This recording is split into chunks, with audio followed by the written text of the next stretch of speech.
Seorang ibu rumah tangga yang tidak diberdayakan oleh pemerintah, yang tidak diberikan pekerjaan yang layak selayaknya pekerjaan di zaman sekarang ini,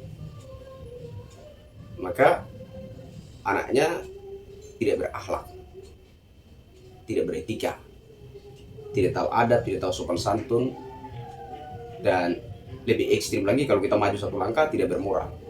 Oke, jadi kita coba kembali ke imajinasi tadi. Saya sedang berbincang-bincang dengan Pak Mahfud MD.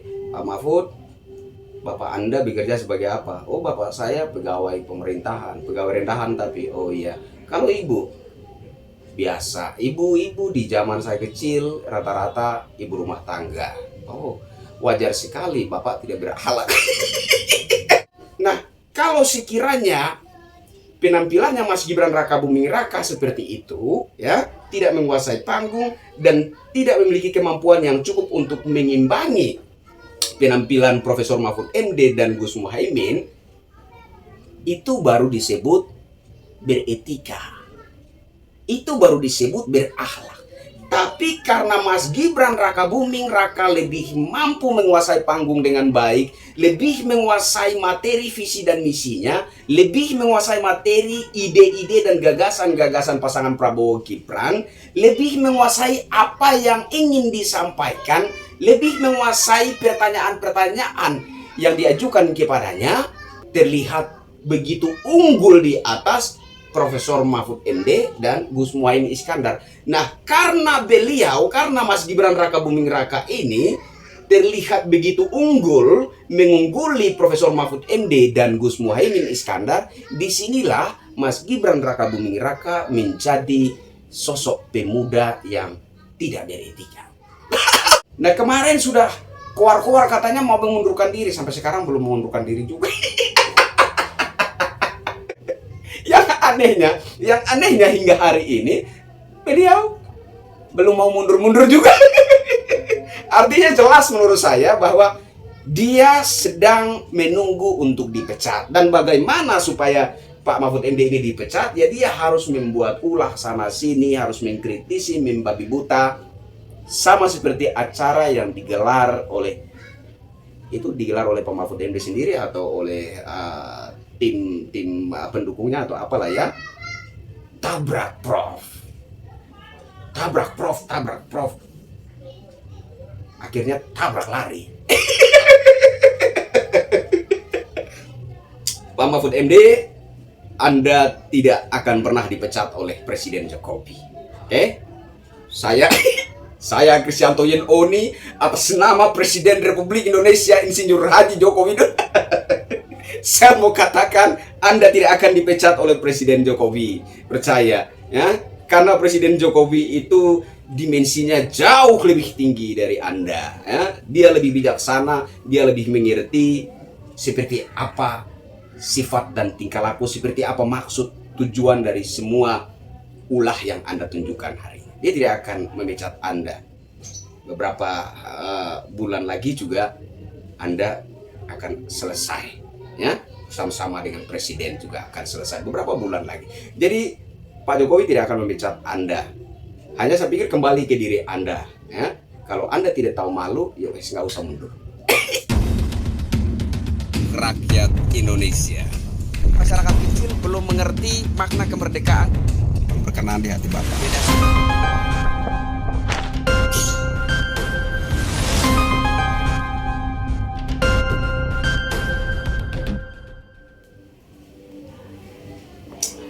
Assalamualaikum warahmatullahi wabarakatuh. Salam sejahtera, shalom, Om Swastiastu, Namo Buddhaya, salam kebajikan. Ketemu lagi dengan saya Kristianto Yen Oni, salam NKRI. Nampaknya semakin menarik saja pembahasan kita tentang statement Pak Mahfud MD yang kontroversial, yang tengah heboh saat ini, sampai Pak Hotman Paris, seorang pengacara senior, juga turut menanggapi, bahkan beliau meminta kepada Presiden untuk segera memecat Prof. Mahfud MD, ya. Jadi saya barusan melihat klarifikasi dari Pak Mahfud MD, kemudian saya konfrontir dengan video narasi statement Pak Mahfud MD di acara Tabrak Prof. Ya.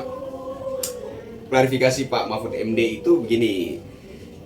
Yang saya maksudkan adalah ibu-ibu kalau tidak diberdayakan, ya, kalau tidak diberi pekerjaan yang layak oleh negara, oleh pemerintah, maka ibu-ibu tidak bisa mendidik anak-anaknya untuk menjadi anak-anak yang pintar, berakhlak. Nah, kira-kira seperti itu ya, kira-kira seperti itu klarifikasi dari Pak Mahfud MD, dan saya coba konfrontir dengan statement Pak Mahfud MD di acara Tabrak Prof. Rupa-rupanya memang begitu. Ya, cuma ada yang menurut saya receh yang ingin saya kepo lagi. Ada yang receh yang ingin saya kepo lagi. Yang receh itu pertama adalah pertanyaan yang diajukan oleh seorang ibu, yang saya pikir ini pertanyaan juga adalah sebuah pertanyaan settingan. Jadi ini bukan pertanyaan alami dari seorang peserta. Ya?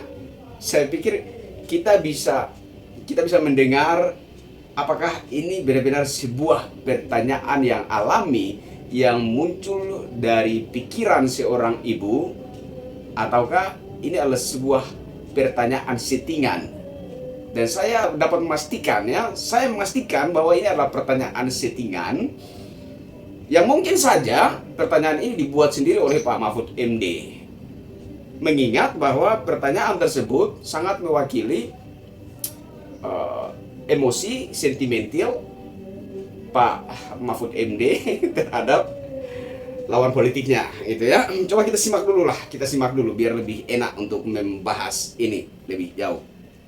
Sekarang kalau misalnya tentang intervensi kepala daerah, Prof, terhadap pemilu 2024 ini, dan sekarang nih, Prof, banyak emak-emak, mama-mama nih ya, mama ini khawatir, Prof. Oke.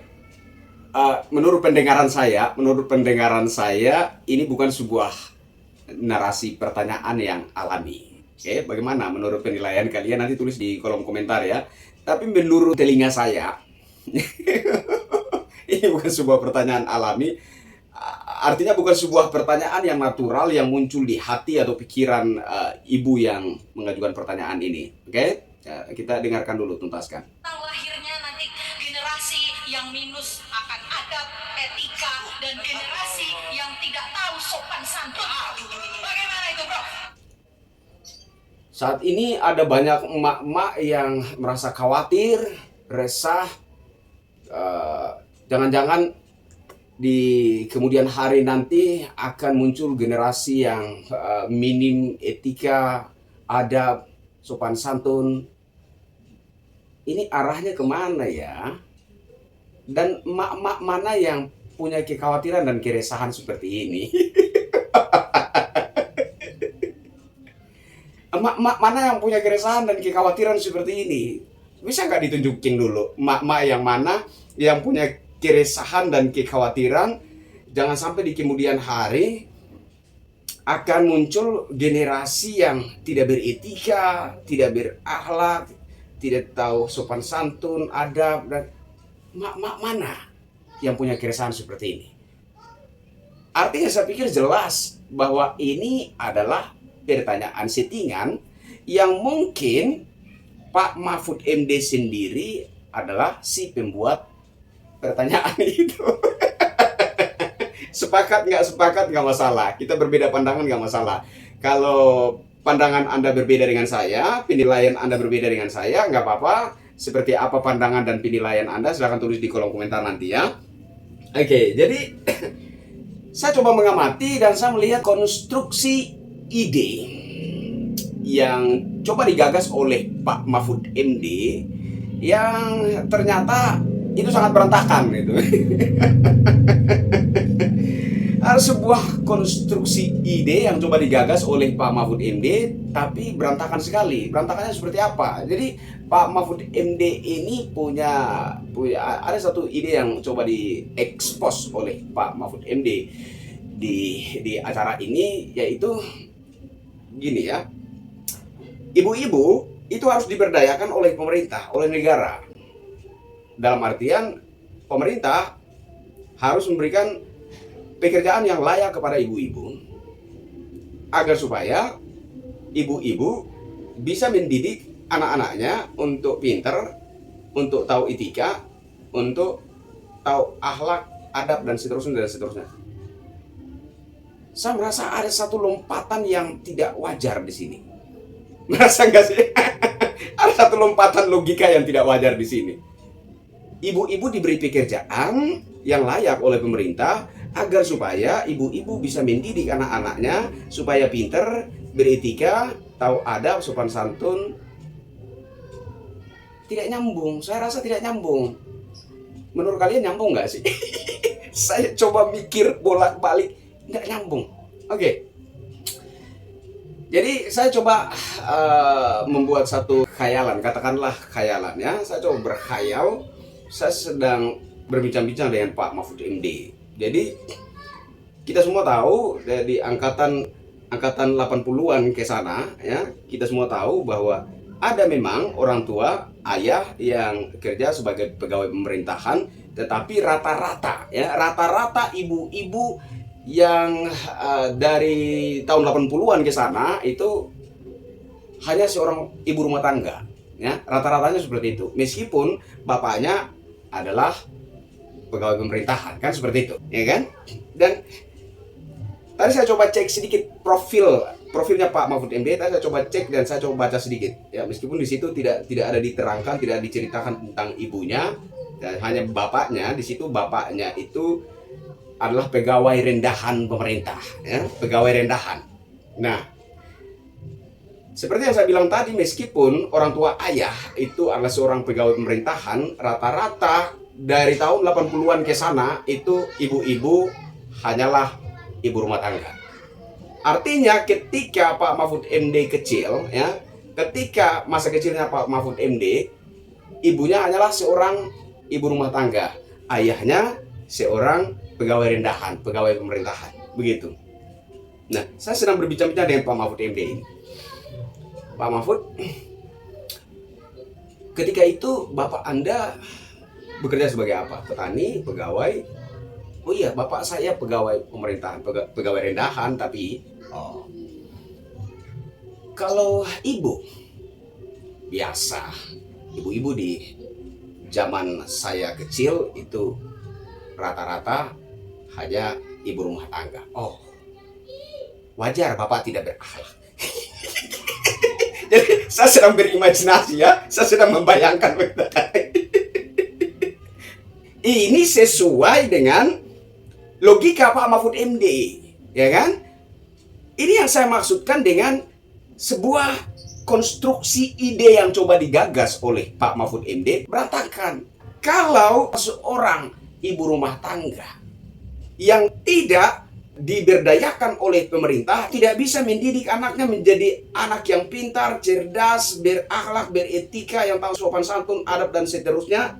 Kalau kemudian dikonfrontir dengan kehidupan Pak Mahfud MD di masa kecil, yang mana ibunya Pak Mahfud MD hanyalah seorang ibu rumah tangga. Seorang ibu rumah tangga yang tidak diberdayakan oleh pemerintah, yang tidak diberikan pekerjaan yang layak selayaknya pekerjaan di zaman sekarang ini, maka anaknya tidak berakhlak, tidak beretika, tidak tahu adab, tidak tahu sopan santun, dan lebih ekstrim lagi kalau kita maju satu langkah, tidak bermoral. Oke, jadi kita coba kembali ke imajinasi tadi. Saya sedang berbincang-bincang dengan Pak Mahfud MD. Pak Mahfud, Bapak Anda bekerja sebagai apa? Oh, Bapak saya pegawai pemerintahan, pegawai rendahan tapi. Oh iya, kalau ibu? Biasa, ibu-ibu di zaman saya kecil rata-rata ibu rumah tangga. Oh, wajar sekali Bapak tidak berakhlak.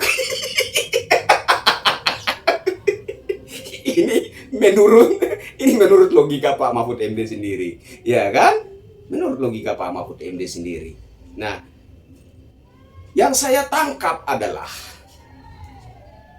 pertanyaan ini sengaja dibuat untuk menyindir Mas Gibran, satu, ya kan?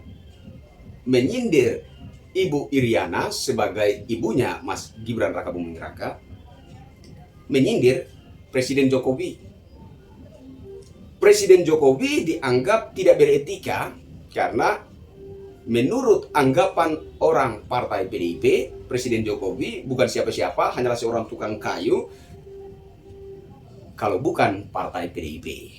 Tetapi ketika Pak Jokowi sudah dibesarkan oleh partai PDIP, sudah diberikan presiden 2 periode, itu menurut narasinya Bang Denny Siregar. Jadi Pak Jokowi itu jabatan presiden diberikan saja oleh PDIP. Jadi tidak melalui pemilu, tidak dipilih oleh rakyat, diberikan saja sama PDIP. 2 kali jadi presiden. Itu menurut Denny Siregar. Ya, begitu. Jadi menurut anggapan orang PDIP, mereka sudah memberikan segala-galanya untuk Pak Jokowi, tapi kemudian Pak Jokowi berkhianat secara diam-diam, condong kepada pihak yang lain dan tidak berpihak kepada partai PDIP.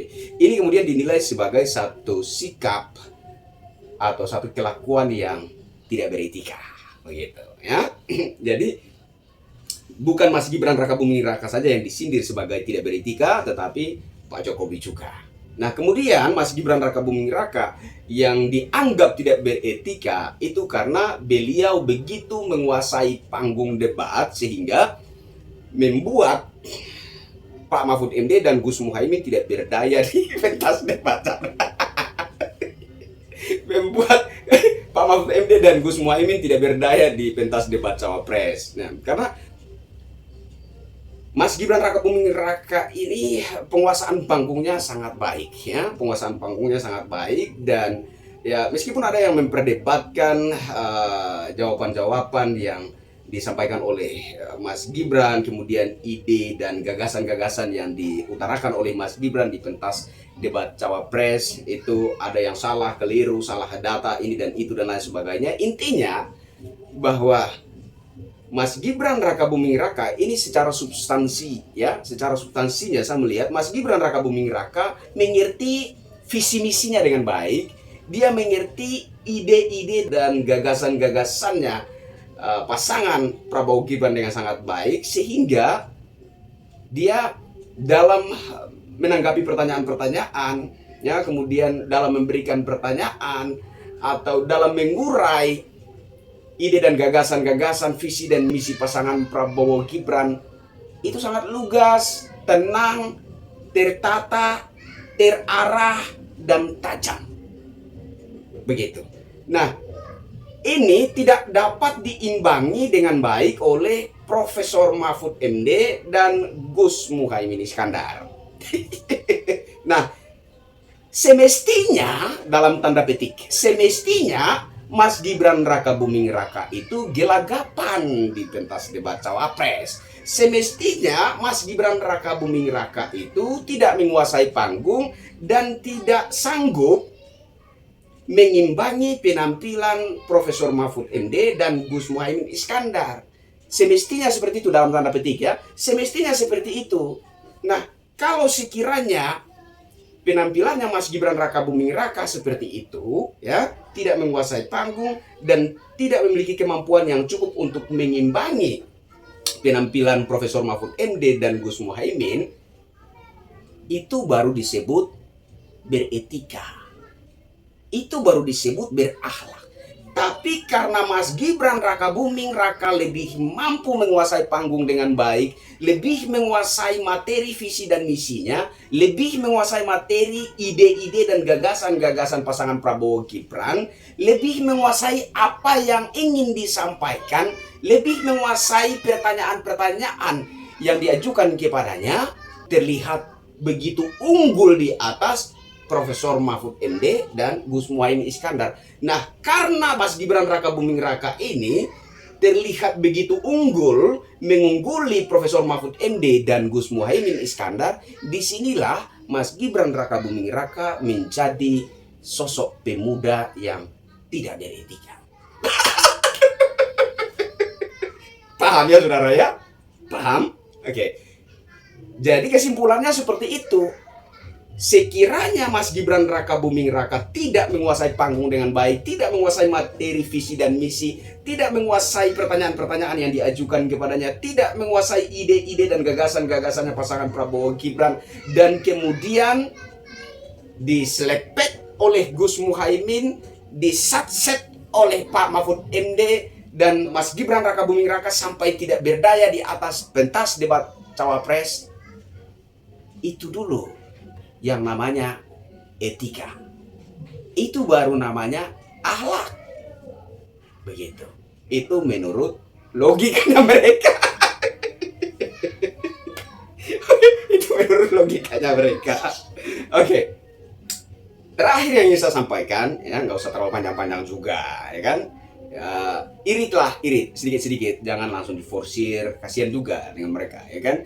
Karena ya gimana ya, saya kalau ngomong itu kadang-kadang bukan hanya telinga orang yang panas, ya, bukan cuma telinga doang yang panas, itu panasnya itu bisa sampai ke hati, jantung, sampai ke dubur.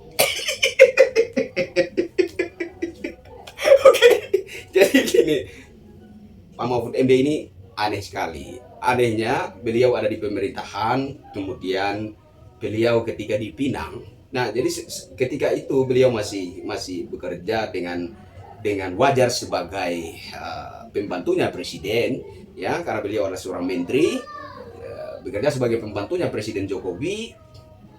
Ketika itu saya lihat beliau begitu garang, ya kan, begitu agresif berjuang tentang RUU perampasan aset koruptor, kemudian satu lagi tentang temuan atau dugaan atau indikasi tindak pidana pencucian uang senilai 349 triliun, ya. Beliau begitu agresif dan begitu menakutkan, ya. Saya melihat begitu menakutkan bagi para koruptor. Nah, kemudian beliau dipinang oleh partai PDIP. Dan ketika dipinang oleh partai PDIP sebagai cawapres pendamping Pak Ganjar Pranowo, saya sudah menduga saya sudah menduga bahwa isu RUU perampasan aset koruptor ini bakalan redup. Dan kenyataannya memang berbicara begitu. Kemudian indikasi tindak pidana pencucian uang senilai 349 triliun juga redup sama. Dan menurut saya secara pribadi, Pak Mahfud MD setelah dipinang menjadi cawapres pendamping Pak Ganjar Pranowo menjadi kehilangan taring, hilang total taringnya. Begitu. Dan beliau mulai ikut-ikutan sentimen partai PDIP untuk mengkritisi kebijakan-kebijakan pemerintah. Padahal, ya, sebagai seorang pembantu Presiden Jokowi, sebagai seorang menteri yang bekerja di era kepemimpinan Presiden Jokowi, Pak Mahfud MD ini pun salah satu, ya, yang ikut terlibat dalam pembuatan kebijakan-kebijakan pemerintah. Tetapi tanpa malu-malu beliau mengkritisi bidang ini, bidang itu, dan seterusnya, bahkan sampai kebablasan, ya. Ngerti itu kebablasannya? Kebablasan itu kelewatan atau apa, pokoknya begitulah. Kebablasan sampai dia mengkritisi juga tentang praktek penegakan hukum di negara kita yang kata Pak Mahfud MD sendiri banyak mafianya, ya. Ada industri hukumnya dan sebagainya. Itu dikritisi juga tuh sama Pak Mahfud MD. Nah, pertanyaan saya, yang punya kekuasaan di bidang penegakan hukum, di bidang politik, hukum, dan keamanan itu siapa? Ya Pak Mahfud MD. Ini yang saya bilang kebablasan. Jadi saking bersemangatnya mengkritisi pemerintahan Presiden Jokowi, meskipun dia masih ada di dalam rumah pemerintahan itu, ya, sampai kebablasan mengkritisi tentang praktek penegakan hukum yang konon di dalamnya ada industri hukum, ada mafia hukum dan lain sebagainya. Padahal dia sendiri adalah kapten yang bertanggung jawab atas segala seluk-beluk praktek penegakan hukum selama menjabat sebagai Menko Polhukam.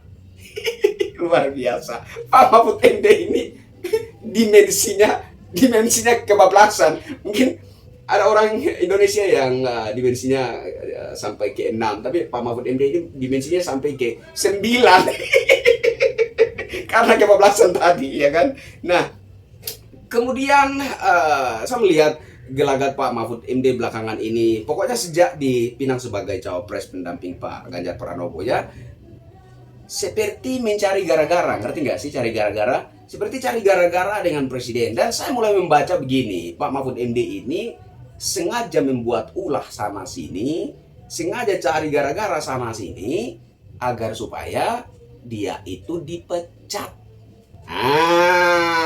Jadi dia berharap dipecat, agar supaya mereka punya bahan gorengan. Jadi kalau seandainya Pak Mahfud MD ini bikin ulah sana sini, kritik membabi buta sana sini, dan kemudian dipecat oleh Presiden Jokowi, maka itu akan menjadi bahan gorengan mereka. Mereka akan menjadikan dasar alasan untuk menggoreng isu kecurangan, isu presiden tidak netral dan sebagainya, sehingga presiden ketakutan Pak Mahfud MD akan membongkar, membocorkan semuanya itu, sehingga Pak Mahfud MD ini harus dipecat demi keamanan presiden. Karena ketakutan tadi, rahasia kecurangan dan lain sebagainya itu dibongkar oleh Pak Mahfud MD. Pak Mahfud MD ini sedang membuat ulah untuk mencari alasan, ya, berharap dipecat. Nah, kemarin sudah keluar katanya mau mengundurkan diri, sampai sekarang belum mengundurkan diri juga. Padahal kalau beliau mau mengundurkan diri hari ini juga menurut saya sudah terlambat itu, ya, termasuk terlambat. Tapi nggak apa-apa, sebaiknya beliau mundur gitu kan. Nah, kemarin ketika beliau mulai menjadi sorotan publik, ya, ada tekanan publik yang begitu dahsyat, dan itu kemudian membuat dia mulai merasa tidak nyaman, ya. Kemudian membuat statement bahwa dia mau mundur. Tapi dalam klarifikasinya, penjelasannya, bukan karena ada tekanan publik atau apa, tidak. Bukan karena tekanan publik, bukan ini dan itu dan lain sebagainya, tetapi itu adalah anjuran dari capresnya, yaitu Pak Ganjar Pranowo. Yang anehnya hingga hari ini, beliau belum mau mundur-mundur juga. Artinya jelas menurut saya bahwa dia sedang menunggu untuk dipecat. Dan bagaimana supaya Pak Mahfud MD ini dipecat, ya dia harus membuat ulah sana sini, harus mengkritisi, membabi buta, sama seperti acara yang digelar oleh Pak Mahfud MD sendiri atau oleh tim pendukungnya atau apalah ya. Tabrak Prof. Akhirnya tabrak lari. Pak Mahfud MD, Anda tidak akan pernah dipecat oleh Presiden Jokowi. Oke? Saya Kristianto Yen Oni atas nama Presiden Republik Indonesia Insinyur Haji Joko Widodo. Saya mau katakan Anda tidak akan dipecat oleh Presiden Jokowi. Percaya, ya? Karena Presiden Jokowi itu dimensinya jauh lebih tinggi dari Anda, ya? Dia lebih bijaksana, dia lebih mengerti seperti apa sifat dan tingkah laku, seperti apa maksud tujuan dari semua ulah yang Anda tunjukkan hari ini. Dia tidak akan memecat Anda. Beberapa bulan lagi juga Anda akan selesai, ya, sama-sama dengan presiden juga akan selesai beberapa bulan lagi. Jadi Pak Jokowi tidak akan memecat Anda. Hanya saya pikir kembali ke diri Anda, ya. Kalau Anda tidak tahu malu, ya wes nggak usah mundur. Itu dari saya, Pak. Semoga Anda tersinggung ya, Pak. Ya, mohon maaf. Saya Kristianto Yen Oni, sampai ketemu lagi dengan saya di tayangan berikutnya. Sekali lagi, saudara-saudara, di akhir video ini, bagi saudara-saudara yang belum subscribe, saya mohon subscribe, karena kata orang subscribe itu gratis, dan itu adalah sebuah penyemangat bagi saya agar saya tetap semangat untuk eksis bernarasi, mengedukasi, mencerahkan masyarakat. Wassalamualaikum warahmatullahi wabarakatuh. Salam sejahtera, shalom, om santi santi, santi om, namo buddhaya, salam kebajikan, salam NKRI.